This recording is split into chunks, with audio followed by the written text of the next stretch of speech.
الحمد لله نحمده ونستعينه ونستغفره ونؤمن به ونتوكل عليه ونعوذ بالله من شرور أنفسنا ومن سيئات أعمالنا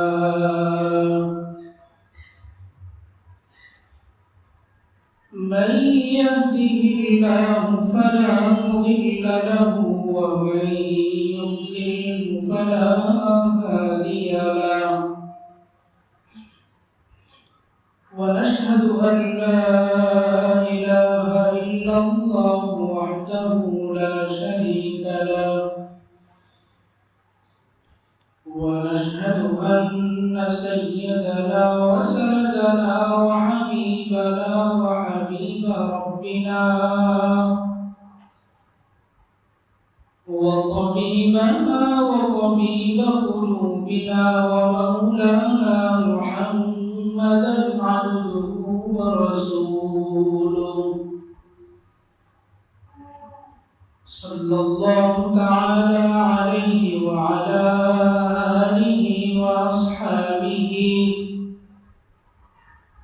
الذين هم آثر الهدى على الدجى وهم خلاصة العرب العرباء وخير الخلائق بعد الأنبياء وهم كالنجوم في السماء للاهتداء والاقتداء وهم مفاتيح الرحمة ومصابيح الغرر أما بعد فأعوذ بالله من الشيطان الرجيم بسم الله الرحمن الرحيم يا أيها الذين آمنوا بالله ورسوله والكتاب الذي نزل على رسوله والكتاب الذي أنزل من قبل ومن يكفر بالله وملائكته وكتبه ورسله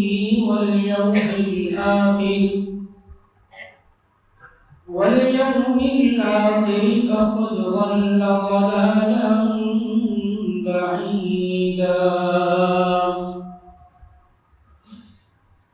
وعن مالك رحمه الله تعالى بلغه أن رسول الله صلى الله عليه وسلم قال تركت فيكم أمرين لن تضلوا ما تمسكتم بهما كتاب الله وسنة رسوله أو كما قال عليه الصلاة والسلام.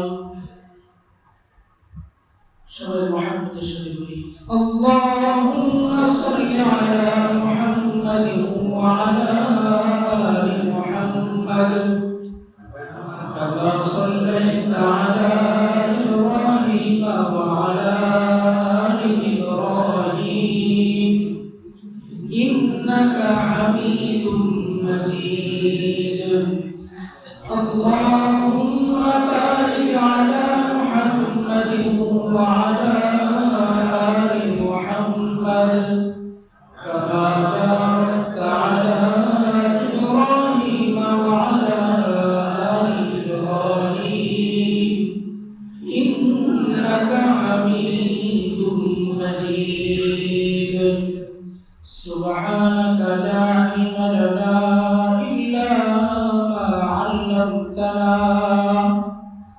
إنك أنت العليم الحكيم الحمد لله আল্লাহ রাব্বুল আলামিনের দরবারে লাখ কোটি শুকর ও সুজুদ যে আল্লাহ সুবহানাহু ওয়া তাআলা দুনিয়াবি সকল ব্যস্ততা থেকে ফারিগ করে আল্লাহর ফরজ বিধান জুমার নামাজ আদায়ের লক্ষ্যে মসজিদে আগে এসে বসার তৌফিক দান করেছেন। সেজন্য আমরা অন্তরের অন্তঃস্থল থেকে শুকরিয়া আদায় করে বলি আলহামদুলিল্লাহ। আল্লাহ রাব্বুল আলামিন যত কিতাব নাযিল করেছেন সেই কিতাব সমূহের প্রতি ঈমান আনা, এটা হচ্ছে আমাদের আজকের আলোচনার শিরোনাম। আল্লাহ সুবহানাহু ওয়া তাআলা যতগুলো কিতাব নাযিল করেছেন, কিছু কিতাবের কথা আমরা কোরআন এবং হাদিসের মাধ্যমে জানতে পেরেছি, আবার কিছু কিতাব যেগুলো উচ্চ আছে, যেগুলোর নাম আল্লাহ তাআলা কোরআনুল কারীমে উল্লেখ করেন। এই উভয় শ্রেণীর কিতাবের প্রতি ঈমান আনা একজন ব্যক্তি মুসলমান হওয়ার জন্য আবশ্যক। কোন ব্যক্তি যদি নিজেকে মুমিন দাবি করতে চায়, তাহলে অবশ্যই এই কিতাব আসমানে যে কিতাব আল্লাহ তাআলা নাযিল করেছেন, এই সব কিতাবের প্রতি পরিপূর্ণ কোন ধরনের কিরকাল ছাড়া বিনা বাক্যে ঈমান আনতে হবে। এটা ঈমান একজন ব্যক্তি মুমিন হওয়ার জন্য আবশ্যক। সুতরাং আল্লাহ সুবহানাহু ওয়া তাআলা যে সমস্ত কিতাব আমাদের উপর নাযিল করেছেন, এগুলো আল্লাহ তাআলা নাযিল করার মাধ্যমে আমাদের উপর অনুগ্রহ করেছেন। আল্লাহ সুবহানাহু ওয়া তাআলা আমাদেরকে যে সৃষ্টি করেছেন, আমাদেরকে আকল দিয়েছেন, জ্ঞান বুদ্ধি দিয়েছেন। যেই পরিমাণ জ্ঞান বুদ্ধি আল্লাহ তাআলা আমাদেরকে দিয়েছেন, এই জ্ঞান বুদ্ধির মাধ্যমে এতটুকুই যথেষ্ট ছিল যে এই জ্ঞান বুদ্ধির মাধ্যমে আমরা আল্লাহ তাআলার পরিচয় লাভ। তা সত্ত্বেও আল্লাহ সুবহানাহু ওয়া তাআলা শুধুই আকল দিয়েছেন এমন না, আল্লাহ তাআলা বান্দার প্রতি রহম করে অনুগ্রহ করে তার হেদায়েতের জন্য আল্লাহ তাআলা যুগে যুগে আসমানে কিতাব নাযিল করেছেন। এটা আল্লাহ তাআলার মেহেরবানি। আল্লাহ তাআলা যদি তা নাযিল নাও করতেন, তারপরেও আমাদের জন্য আবশ্যক ছিল আল্লাহর প্রতি ঈমান আনা। আল্লাহ তাআলা যেই কথা বলেন সেই কথাগুলো মানা। আর যেই ব্যক্তি আল্লাহ তাআলার এই হেদায়েত অনুযায়ী চলেছে, হেদায়েত অনুযায়ী আমল করেছে, এই কিতাবের প্রতি বিশ্বাস স্থাপন করেছে, দুনিয়া এবং আখিরাতে ওই ব্যক্তি সফলতা পেয়েছে।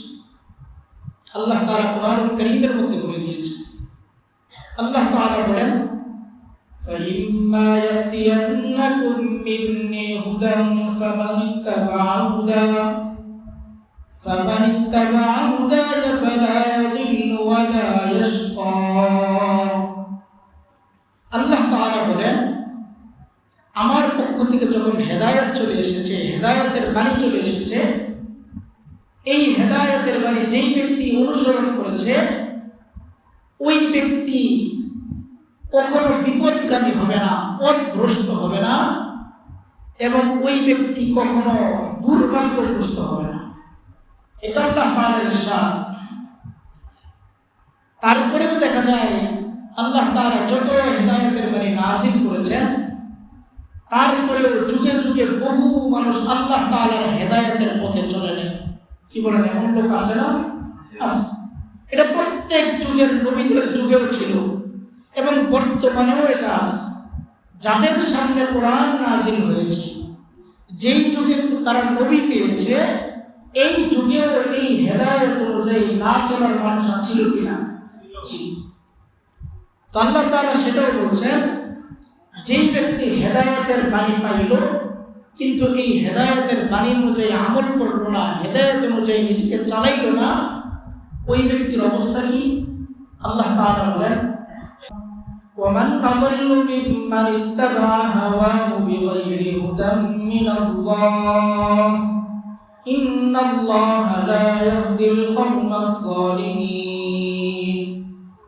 যেই ব্যক্তি আল্লাহ রাব্বুল আলামিনের পক্ষ থেকে যে হেদায়েত এসেছে এই হেদায়েতের অনুসরণ করে নাই, ওই ব্যক্তির চাইতে বড় জালেম আর কে আছে? ওই ব্যক্তির চাইতে বড় গুমরাহ আর কে আছে? আর যেই ব্যক্তি গুমরাহ, নিজেকে গুমরাহর মধ্যে নিমজ্জিত করেছে, ওই ব্যক্তিকে আল্লাহ তাআলা কখনো পথ দেখান না। এই জন্য আজকে আমরা আলোচনা করছি আল্লাহ তাআলার যে কিতাব আছে এই কিতাবের প্রতি ঈমান আনা। এখন আমাদের জানার বিষয় হচ্ছে আমরা যে আল্লাহ রাব্বুল আলামিনের নাযিলকৃত কিতাবের প্রতি ঈমান আনব, এই কিতাবের প্রতি ঈমান আনার ধরনটা কেমন হবে, কোন কাইফিয়তে, কোন ধরনের, কিভাবে আমরা এই কিতাবের প্রতি ঈমান আনব। আল্লাহ রাব্বুল আলামিনের সমস্ত কিতাবের প্রতি ঈমান আনার কিছু ধরন আছে। এর মধ্যে একটা ধরন হচ্ছে আল্লাহ রাব্বুল আলামিন যত কিতাব নাযিল করেছেন এই সমস্ত কিতাব সত্য এবং আল্লাহ তাআলার পক্ষ থেকে নাযিলকৃত এই কথার উপর বিশ্বাস স্থাপন করা। এটা হচ্ছে এক নম্বর ধরন, যেটা আল্লাহ সুবহানাহু ওয়া তাআলা কোরআনুল কারীমের মধ্যে বলেন, ইয়া আইয়ুহাল্লাযীনা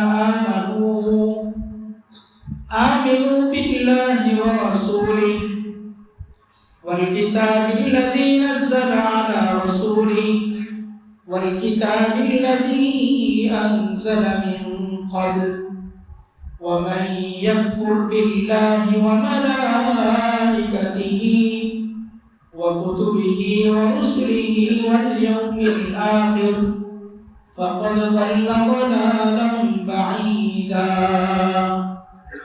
আল্লাহ তাআলা বলেন, হে মুমিনরা তোমরা ঈমান আনো। কার প্রতি? আল্লাহর প্রতি ঈমান আনো, তার রাসূলের প্রতি ঈমান আনো। তিনি যে সমস্ত কিতাব তোমাদের রাসূলদের মাধ্যমে তোমাদের কাছে প্রেরণ করেছেন ওই সমস্ত কিতাবের প্রতি ঈমান আনো। আর যেই ব্যক্তি আল্লাহর প্রতি ঈমান আনলো না, আল্লাহকে অস্বীকার করলো, রাসূলকে অস্বীকার করলো, আখিরাতকে অস্বীকার করলো, যেই সমস্ত কিতাব আল্লাহ নাযিল করেছেন সেগুলোকে অস্বীকার করলো, ওই ব্যক্তি চরম পর্যায়ের গোমরাহির মধ্যে নিমজ্জিত।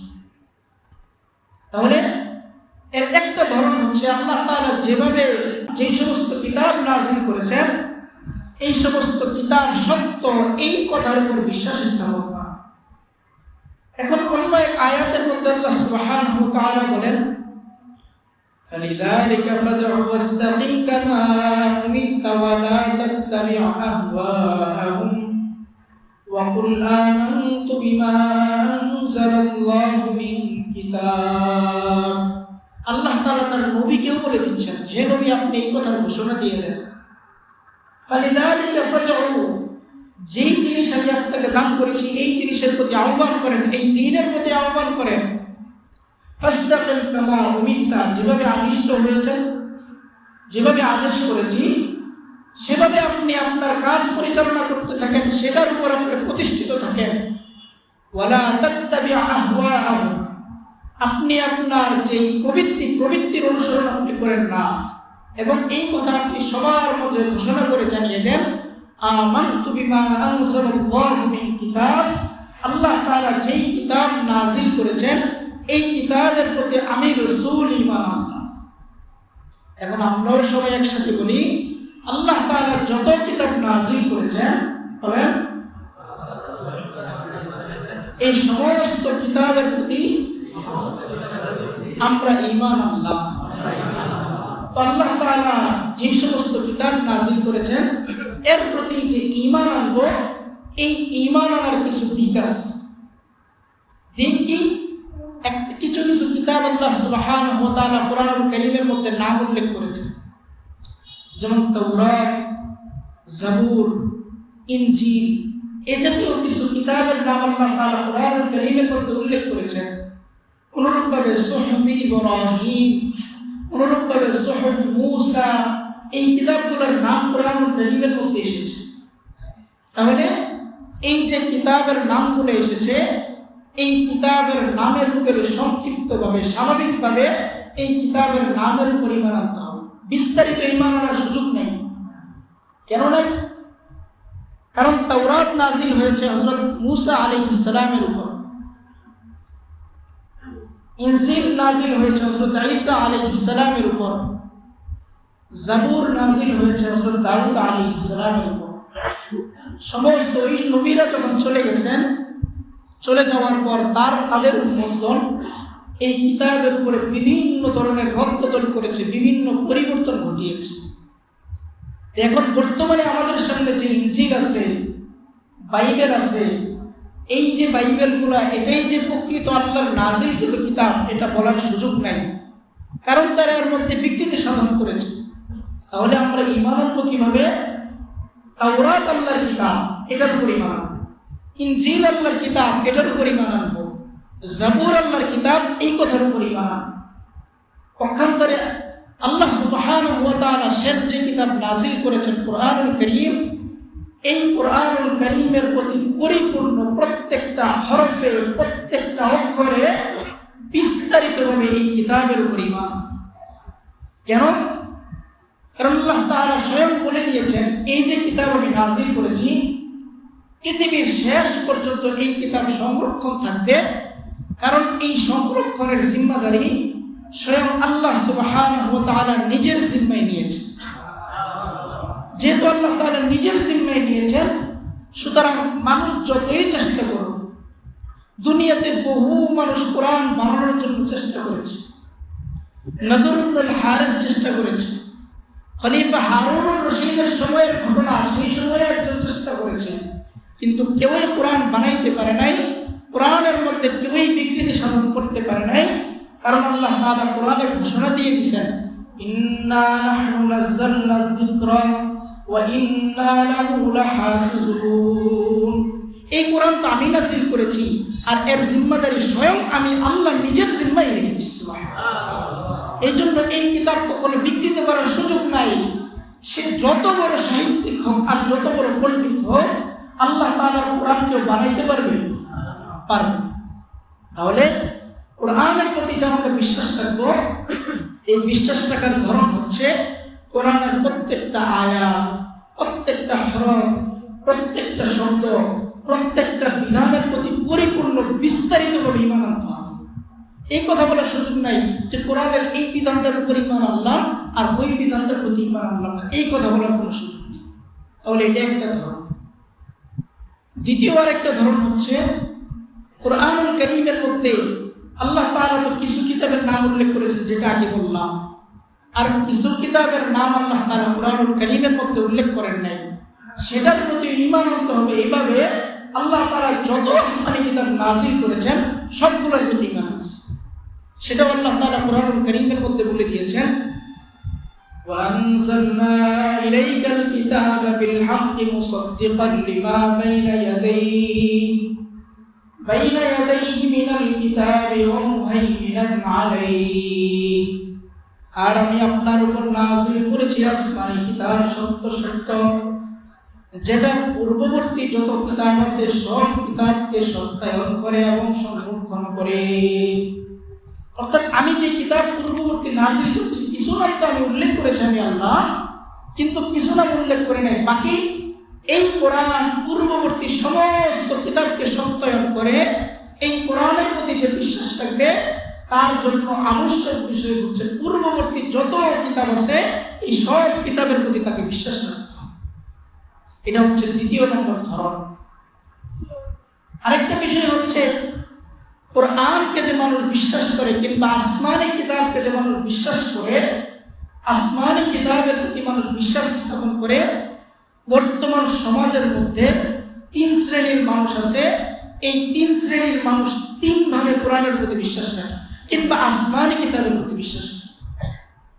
এর মধ্যে এক শ্রেণী হচ্ছে আসমানি কিতাবের প্রতি পরিপূর্ণ বিশ্বাস রাখে, কোনো কিছু বাদও দেয় না, আবার এরকমও বলে না এটার প্রতি ঈমান আনলাম আর এটাকে ছেড়ে দিলাম, এই কথাও বলে না। সব যা আছে আসমানি কিতাব, যেটার কথা জানি যেটার কথা জানি না সেটার প্রতি ঈমান আনলাম, এবং যেই কোরআন আল্লাহ তাআলা যেভাবে নাযিল করেছেন এবং যেভাবে আছে পরিপূর্ণ শব্দ শব্দ হরফান হরফান এই কোরআনের প্রতি ঈমান আনলাম। আর আল্লাহ তাআলা এই যে শ্রেণী, এই শ্রেণীকে আল্লাহ তাআলা মুমিন বলে ঘোষণা করেছেন। আল্লাহ তাআলা কোরআনুল কারীমের মধ্যে বলেন, আমানার রাসূলু বিমা উনজিলা ইলাইহি মির রাব্বিহি ওয়াল মুমিনুন। আল্লাহ তাআলা যে কিতাব নাযিল করেছে এই কিতাবের প্রতি আল্লাহর রাসূলও ঈমান এনেছে, পাশাপাশি ওয়াল মুমিনুন সমস্ত মুমিনও ঈমান আনছে। অর্থাৎ যারা আল্লাহ তাআলার পক্ষ থেকে কি নাযিলকৃত কিতাবের প্রতি ঈমান আনে তারা মুমিন। কুল্লুন আমানা বিল্লাহ, সবাই আল্লাহর প্রতি ঈমান আনে। ওয়া মালাইকাতিহি, ফেরেশতাদের প্রতি ঈমান আনে। ওয়া কুতুবিহি ওয়া রুসুলিহি ওয়াল ইয়াউমিল আখির, আল্লাহর কিতাবের প্রতি ঈমান আনে, আল্লাহর সমস্ত রাসূলের প্রতি ঈমান আনে এবং আখিরাত দিবসের প্রতি ঈমান রাখে। তাহলে এটা হচ্ছে প্রথম শ্রেণী, যারা কোরআন আসমানি কিতাব, প্রত্যেকটা আসমানি কিতাবের প্রতি বিশ্বাস রাখে, এর মধ্যে কোনো ধরনের পার্থক্য করে না। এটা একটা ধরন। দ্বিতীয় নম্বর আরেকটা ধরন হচ্ছে তারা কিছু আসমানি কিতাবের প্রতি কিতাব সমূহের যে সমস্ত বিধান আছে এই বিধানের কিছু বিধানের প্রতি ঈমান রাখে, আর কিছু বিধান যেগুলো নিজের মন মতো না সেগুলোর বিরুদ্ধে কথা বলে এবং সেগুলোর প্রতি তারা ঈমান রাখে। আল্লাহ তাআলা এই সম্পর্কে কোরআনুল কারীমের মধ্যে বলেন, ওয়াইদা কিলা লাহুম আমিনু বিমা আনজালাল্লাহ, লোকদেরকে যখন বলা হয় তোমরা আল্লাহ তাআলা যে কিতাব নাযিল করেছেন, যে আয়াত, যে বিধান নাযিল করেছেন এর প্রতি তোমরা ঈমান আনো, তারা কি বলে জানেন? তারা বলে ক্বালু নুমিনু বিমা উনজিলা আলাইনা, আমাদের প্রতি যেটা নাযিল হয়েছে সেটার প্রতি আমরা ঈমান আনব। আল্লাহ তাআলা সেটাই বলতেছেন, ওয়াইদা কিলা লাহুম আমিনু বিমা আনজালাল্লাহ ক্বালু নুমিনু বিমা উনজিলা আলাইনা ওয়া ইয়াকফুরুনা বিমা ওয়ারাআ, যেটা আমাদের উপর নাযিল হয়েছে সেটার প্রতি আমরা ঈমান আনব, আর এছাড়া যত কিতাব আছে এই সমস্ত কিতাবকে আমরা অস্বীকার করব না।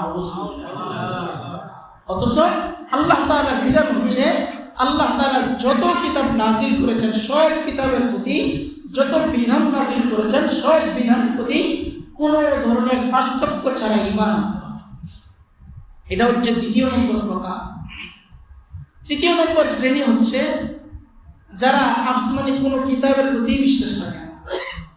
এরাই হচ্ছে বর্তমান সময়ের কাফের মুশরিক, বর্তমান সময়ে নাস্তিক, বর্তমান সময়ে মুরতাদ যারা, তারাই হচ্ছে ওই সমস্ত ব্যক্তি যারা কোরআনুল কারীমের কোনোটার প্রতি ঈমান আনে না, এমনকি কোনো আসমানি কিতাবের প্রতিও ঈমান রাখে না। তাহলে কিতাবের প্রতি ঈমান আনার একটা বিষয় হচ্ছে আল্লাহ তাআলার কিতাব যে আছে এটার প্রতি বিশ্বাস রাখা, আর এই আছে এই কথার প্রতি বিশ্বাস রাখার দুইটা ধরন।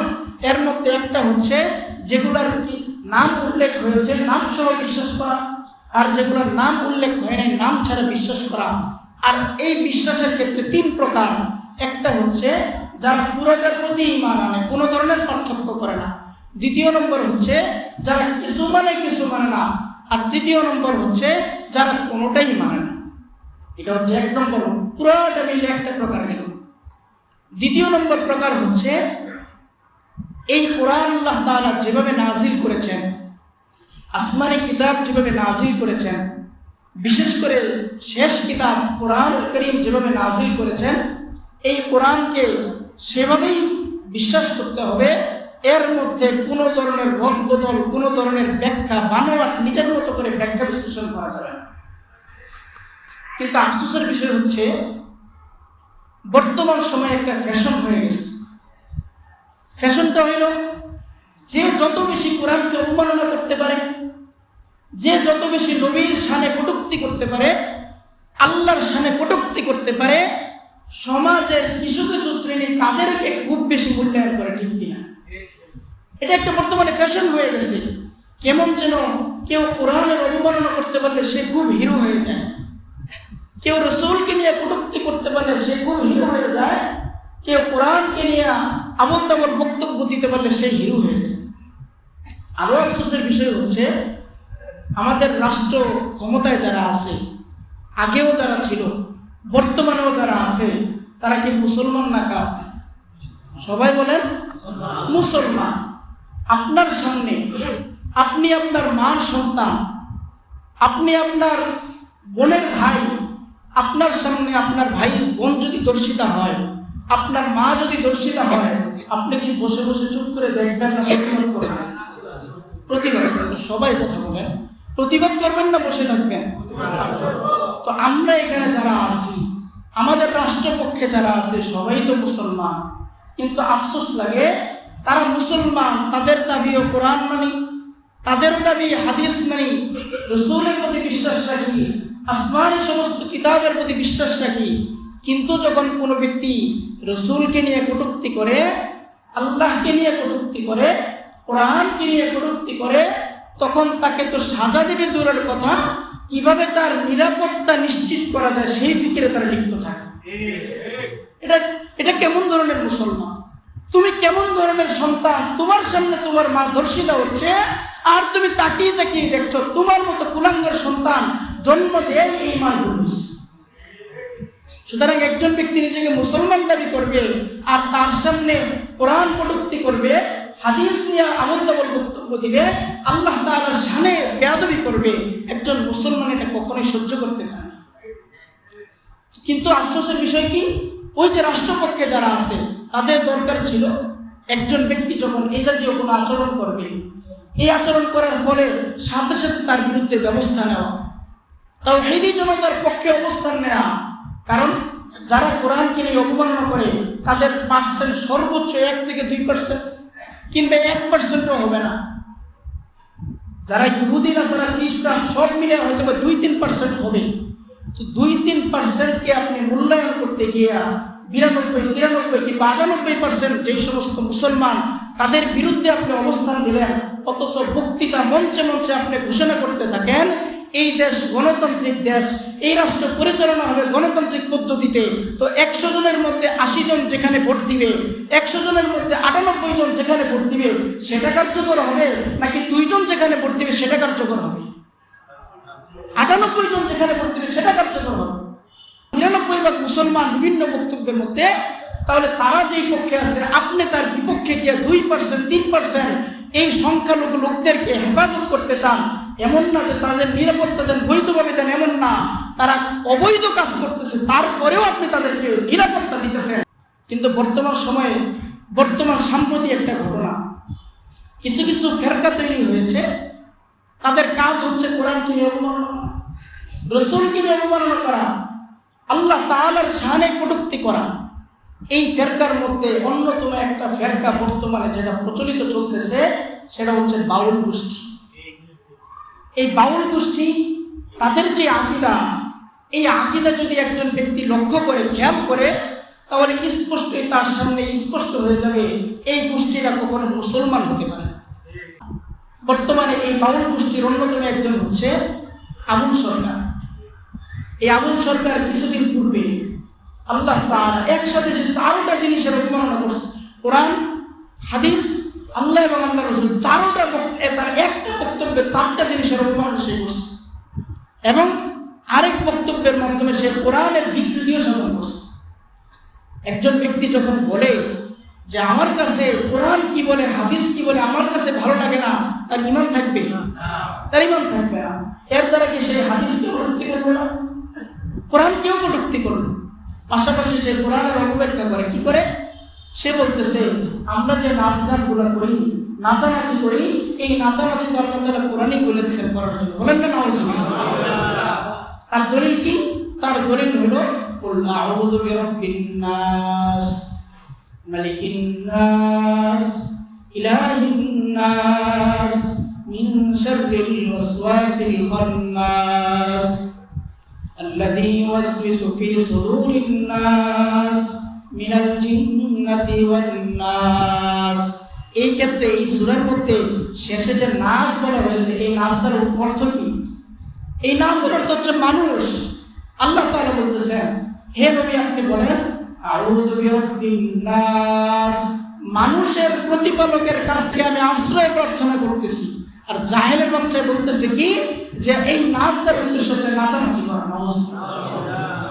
এই ব্যক্তির ঈমান আছে?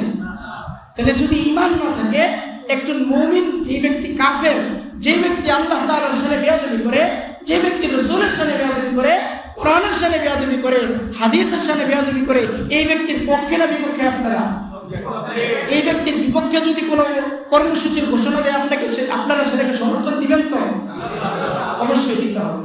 এই জন্য বর্তমানে আমরা সরকারের কাছে দাবি জানাবো, তার এই কৃতকর্মের কারণে, এই অপব্যাখ্যার কারণে তাকে যেন এমন দৃষ্টান্তমূলক শাস্তি দেয়, যেই শাস্তিটা পরবর্তী সবার জন্য শিক্ষা হয়ে যায়। পরবর্তীতে কেউ কোরআনকে নিয়ে অবমাননা করবে, হাদিসকে নিয়ে অবমাননা করবে, আল্লাহ রাসূলকে নিয়ে অবমাননা করবে, এই দুঃসাহস যেন এর পরবর্তীতে কেউ আর না